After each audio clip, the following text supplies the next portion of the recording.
प्रभुं प्राणनादं विभुं विश्वनादं जगन्नाथनादं सदानन्दभाजं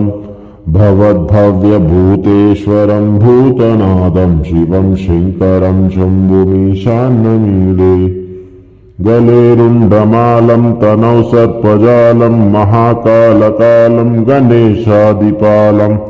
झटाझूटघङ्गोत्तरं घैरिशिष्यं शिवं शङ्करं शम्भुमीशान्यमीडे मुदा माकरं मण्डनं मण्डयन्तं महामण्डलं भस्मभूषाधरन्तम्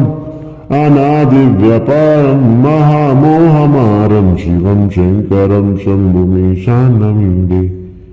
वटादो निवासं महाट्टाटहासं महापापनाशं सदा सुप्रकाशं गिरीशं गणेशं सुरेशं महेशं शिवं शङ्करं शम्भुमीशान्यमीडे गिरितात्मजासं गुहितात्मदेहं गिरौ संस्थितं सर्वदा पन्नगेयं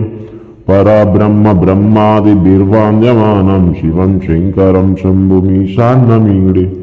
कपालं त्रिशूलं कराभ्यं ददानं पदाम्योजनाम्राय कामं ददानं बलिवर्धयानं सुरानं प्रदानं शिवं शङ्करं शम्भुमीशान्यमीडे शरच्चन्द्रगात्रं घनानन्दपात्रं त्रिनेत्रं पवित्रं दिनेशमित्रम्